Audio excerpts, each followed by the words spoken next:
And now it gives me great pleasure to move on to our next guest, a British journalist, writer, broadcaster, one of the hostages from the Lebanon hostage crisis.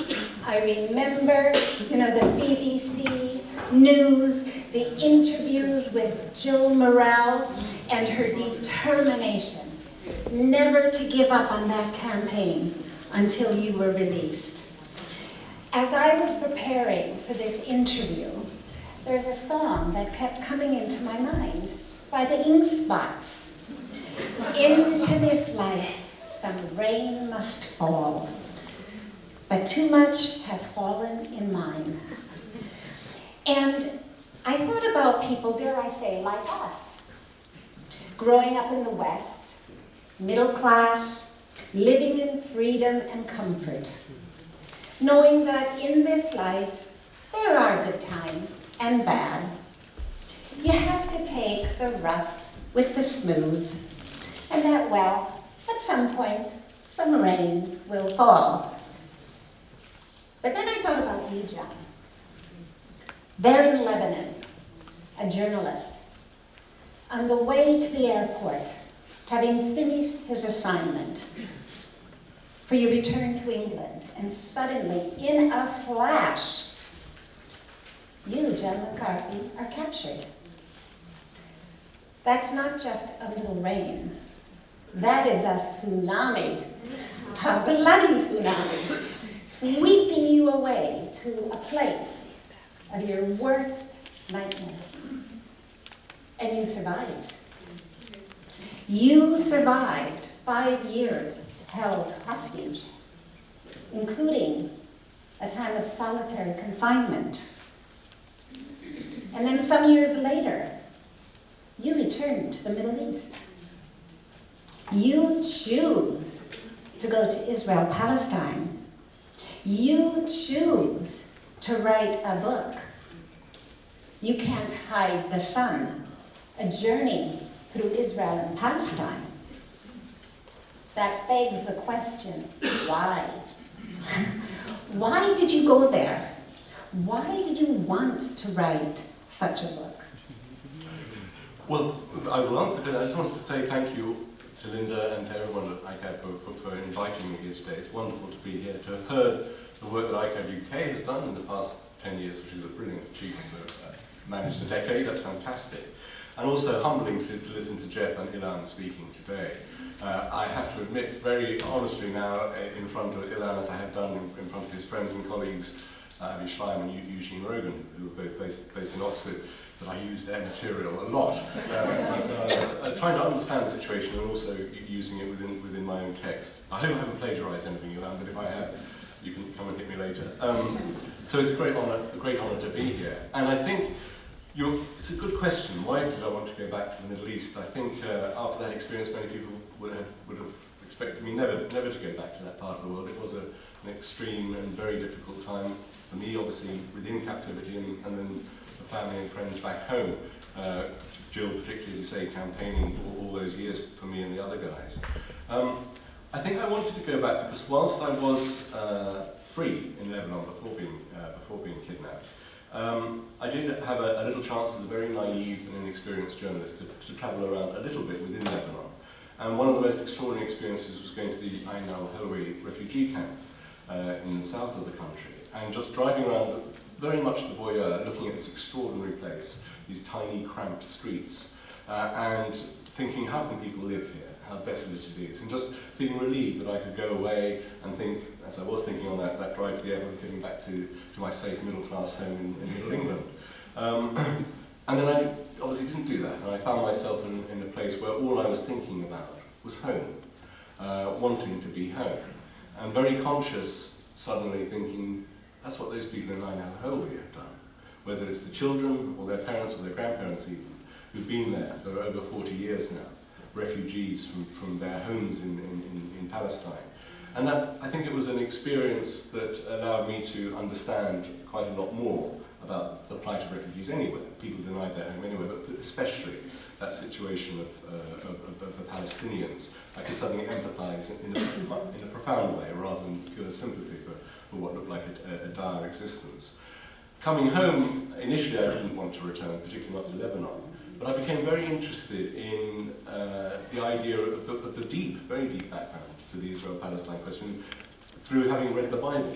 For much of the period of captivity we didn't have books, but the people holding history, Muslims, always made sure that we had our holy book, just as they would always have the Quran. And I read it, cover to cover a few times, which was all I had to read, so I did. And found it actually quite encouraging that at times people behaved very badly in the Bible, and I thought, well, that's good. So maybe I'm such a waster of my life as I thought. If David could get plastered and dance around like a loony, then maybe it wasn't so bad that I had done that when I was at university. But I thought it was interesting to try and understand what is the reality of this history as it's presented to us and the profound effect it has on the world. So my initial visits to Israel-Palestine were in the guise of working as a journalist, trying to understand the background to Bible history and then bringing it forward to the role it played in the modern Israel-Palestine conflict. But it was on a number of journalistic missions, if you like, to Israel-Palestine, that I found myself sitting in a house in Lod, right in the centre of Israel. Lod, which is between Jerusalem and Tel Aviv. Exactly. So it's in the state of Israel. Right within the heart of the state of Israel, just a few miles from Ben Gurion Airport. And I was visiting a family of Bedouin people who lived there for generations.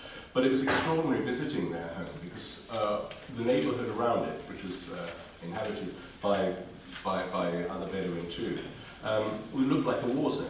It looked extraordinary. It looked like scenes that I'd seen in Beirut when I'd gone there in '86 of the absolute devastation of war. But this wasn't a war zone at all. It was just an ordinary neighbourhood, or should have been an ordinary neighbourhood. And I learned from them their experience, which was that all their houses, the whole neighbourhood, including the family I visited, their house was under demolition orders. And the only reason being that they wanted, that the Jewish council, the community around them, wanted them out. They wanted them to go away. And I remember sitting in this very simple little house with the family. The wife was a nurse, the husband a pharmacist, and their 3 little children, 2 girls and a very small boy, playing around us, playing on the feet around me and the camera that I was working with. And as they told their story of how the demolition crews with lots of army and police and whatever came storming in one morning. In fact, Saud, the pharmacist, was away, so just the wife Rania and her children there, came storming into the house, utterly terrifying, of course. The children, Rania was devastated because she was still in her night clothes. It was inevitably, as they do these things, even before the dawn light had come up. She was very embarrassed and humiliated. The children were terrified. And the whole point of that visit was simply to say, oh, we're not going to do it today. We'll be coming back. Awful. And Saud described it. He said it's like living in suspended animation. He said you can't reach for the sky, but you cannot touch the ground. And I remember at that point my daughter was about a year old, and watching the little boy playing on the floor in front of me, it just made me think of my little girl and how I would be going back to her in a couple of weeks' time, to our home out in Suffolk on the east coast of England, and how it was impossible to think that our home would ever be threatened. That anybody would ever come and say, you haven't got planning permission for this, I'm afraid we're going to knock you down, you have to go anywhere. You don't care where, you're just going to go somewhere else. And just looking at that little boy and the two girls, and thinking of my own daughter, and the security that I had, I remember I found myself in floods of tears. And that story made me think, wait a minute, you're citizens of Israel. You're not terrorists in the West Bank. You're citizens here, and you're meant to be given every right by the Constitution, etc., etc., Declaration. Yes, but we don't have those rights. And that was really what spurred me to try and understand the plight, if you like, the situation of the Palestinians who had managed, a few obviously back in 1947-48, who'd managed to stay, and what their journey, if you like, had been through the ensuing years, sort of looking particularly up close to the 60th anniversary of Israel in 2008. And that's what made me think I want to try and understand this, and to recognise, which even though I've been there many times, I hadn't appreciated, that 1 in 5 Israelis is an Arab. And you think, wait a minute, the Jewish homeland? It's what Ilan's been talking about, of course, this morning, very, very movingly. this doesn't add up, this is insane. You know, it cannot work as a Jewish family, it's got to represent everybody. How has that experience been happening? Mm-hmm. So you had that exposure, you started asking questions, you came home, then you started reading other books and made that decision to go back. And how long did you spend? Which parts exactly? Well, I ended up, it's a complicated thing, so I wanted to tell the sort of chronological story. Yes. From 47, from 48, right up to the present.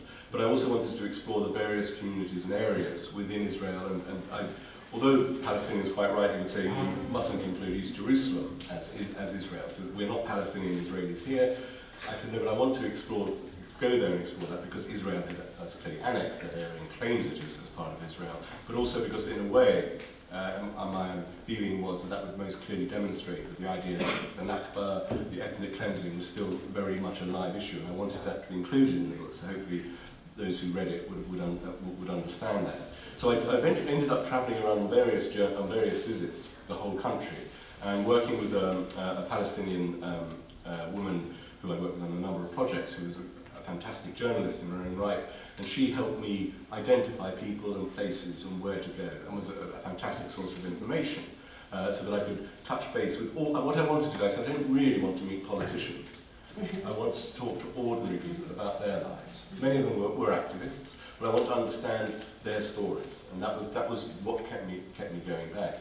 And I think I'm talking to people, elderly people obviously, who remembered being 13 or 14 in 1947, 48, and hearing how their world, which had been a very comfortable world, a world particularly those people living who had been able to remain and were still in the Galilee in the north, how suddenly their life had been absolutely turned upside down. They'd been forced out of their villages, their families were separated and split up, many racing and running away, or being driven out directly into Lebanon in particular from that part of the Galilee.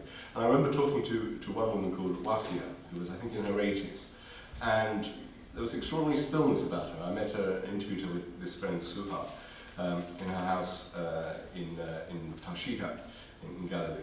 And she spoke very calmly initially about the experience of the Jewish forces, as they still were, Israel hadn't even quite declared at that point, coming in, the paramilitary forces, and forcing everybody out, and running, and living on the hillsides. It's beautiful, they're still beautiful hillsides, yes. But suddenly those places had become areas of absolute terror. And they were running around in the night, young children with parents, of course, with no food, etc. And understanding that, and I remember she just broke down at one point, and there was silence in this room. She had her husband, her children and grandchildren were sitting there with us, and they must have heard the story before. There was an extraordinary stillness, as I say, in that room. And she stopped and paused and was just sobbing for a few moments. And she spoke about her fiancé, who they'd just been about to get married. Quite young, I guess 16 or so he was 17, I think. And one night he and his family fled and they went to Lebanon. And she never saw him again, because obviously they weren't allowed to come back. And that story just sort of taught me of the extraordinary break of that Palestinian Arab life that had happened in 47, 48.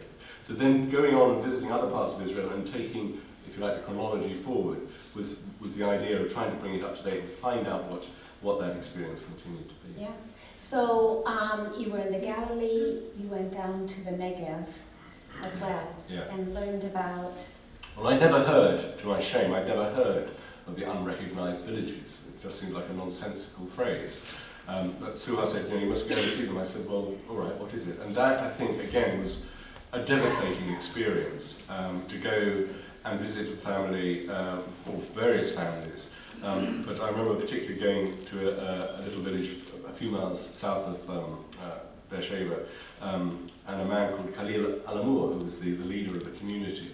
And this just, many of you will have been there, there are these extraordinarily desolate spots. And he talked about, again, how they had the demolition crews coming around, giving them the orders. And he showed them, they all pasted all their houses, the authorities had come and done that. Huge groups of troops and border police, etc., had come to try and threaten the people to leave. And how they still determined to stay and maintain the sense of community, which was very strong. And they'd already been dispossessed, moved on in the 40s and 50s. from their original homelands, the lands that they'd owned under the British and before the Ottomans. They had rights to that place. They'd been pushed off, and now they were being saying, no, you can't settle here. This is not your land, state land. You're trespassing. We will move you off. And how, I mean, it's the unbelievable humanity of this, the democracy that Israel claims to be, that these families, whatever the legal rights may or may not be in the situation, were denied electricity, even denied water in that baking desert in the south of Israel. And I really couldn't believe it. And it was asking Khalil, I remember, how he was a very gentle man, with a great sense of humour, spoke amazing English. And I said, how do you keep going on? And he said, well, we must, and we belong here, and this is our home, and we will fight to do it, to educate our children, and hopefully that they can stay. But it's an incredible struggle, You mentioned Halil Lamore. You also wrote about Nuri al-Okbi. Yeah. You wrote about going to Lud, going to Jaffa, to Safaria. These are places some of us know. We go there on the study tours as well. You described it incredibly well. I could picture all of this. I think one of the interesting things, and Jeff was talking about this very much this morning, with the idea of maps, and looking at the map and the secret maps, the maps we don't really know about, the intentions behind those maps. But one of the things that I learned, which was fascinating, was how to read the modern Israeli landscape in particular. And to realise that one of the reasons I was always been interested in the Middle East, but particularly Palestine, as my father served in the British Army there at the end of the Second World War, during the period when the British mandate was unravelling, and a number of his colleagues, other servicemen, were blown up by groups like the Stern Gang, etc., the King David's Hotel bombing, which obviously we've all heard about. And he had a map, I remember when I was little, that he'd had as a soldier of Palestine. And I got lost during the years, but I got copies of it. And looking at those maps, and looking at the villages, and talking to the people who would speak about, you would say, you go to see a young man in a bar in Haifa, for instance, Palestinian guy, say, where are you from? And he'll say, oh, I'm from Biraim. And I'd say, but you're only, I don't know, 18, 19, 20 years old, you're working here as a barman. Biraim hasn't existed, for decades. I know, but that's my home, that's where I'm from. And it's fascinating to look at those maps and see all those places that these people talk about, all those villages that were lost and destroyed, and some large ones too, of course. I think they are still there. They're there they are there in the memory, despite everything that the state of Israel has tried to do to delete them. Yes. And the collective memory has certainly succeeded on one level. If you travel around as you would have done with a road map, they're not there anymore. Yeah. Or if they are, their names have been slightly changed, been Judaicized or Hebraicized, I suppose, perhaps. And it's fascinating to think, where were those villages? And as you go around with the map, you look and think, oh, there's another pretty forest. And what was it? Yes. We're bringing this empty desert that we've managed to transform into this wonderful garden with these beautiful forests, how glorious that is. And you think, yes, but that's just to hide those buildings, those communities, that history and culture that was destroyed and pushed away. Yes, in place of a village. We don't have much time left. I would like to read a couple of sentences from your book. You write, the stories people have shared with me conveyed terrible accounts of violence and oppression, but also a surprisingly uplifting narrative of a people coming out of the shadows of total defeat to find themselves and to begin to make themselves heard. In the final couple of minutes that we have, will you talk a bit about that aspect of survival and resilience that you found in the people and relate it to your own story? Oh, right, okay. I think I might touch on mine. I suppose from my point of view, my experience was obviously one of devastation, that being captured, thrown into a cell for 4 months in isolation underground, terrified, utterly terrified, devastated by that. And then fortunately spending the next 5 years effectively with other hostages, particularly with Brian Keenan, the Irishman, who many you may well have read, Even Cradling, a fantastic book he wrote about our experiences. But I think because discovering in that extreme adversity not only that one has a basic desire to survive as a human being, and that by sharing that experience with somebody else, you can build a bond and work together, if you like. It is working together to keep going. But that is based absolutely, I think Brian and I discovered that without ever talking about it, the idea of respecting each other. And furthermore, I think we took it a step further, that we recognised that whilst we must respect each other as human beings, we must fight as best we could under those circumstances. And we were always blindfolded them when there were guards in the cell, or cells when we were moved, we were chained up, etc. We had no real resistance beyond occasionally going on hunger strike to whatever they were doing. But I think we recognise too that not only should we respect each other and fight for each other's humanity and dignity, we had to recognise that of those people who were holding us. They were young men, they were 19, 20 years old. I thought I came to Lebanon as this naive journo 10 years into the Civil War, and yet these young men, for the most part, there were one or two guys who couldn't resist using their power against us, and I think that would happen in any group of young men, women too perhaps. But for the most part, they didn't abuse us. Yes, the situation was abusive, but they didn't take it further to abuse us. And I thought that's interesting. They still show us respect. They still have that despite the utter chaos of civil war. And I think that Lebanon had been going through for a decade at that point, and had been all their formative years, had known that horror. And I suppose I saw an awful lot of that within the Palestinian community in Israel. I discovered it in the West Bank, and I'm sure it's there obviously too within much of the Jewish community, clearly in Israel. That idea of we must still try and respect it. It's when that vision becomes blinkered and you just say, no, we should be separated. That Ilan was talking about earlier, the horror of demographic borders. I think that seeing how the Palestinians came, we mustn't forget that for the first 20 years more or less of Israel, after 48, they were living under martial law, the military period as it's called, when that idea of being not allowed out of your house almost, certainly not allowed out of the village without the permission of the local military commander. And this could happen anywhere could be declared a military zone. No reason at all except they wanted to lock you in and then take the land, which became fallow, and then they said, oh, well, you've abandoned it, so therefore we can pass it on to Jewish settlers. Awful stuff.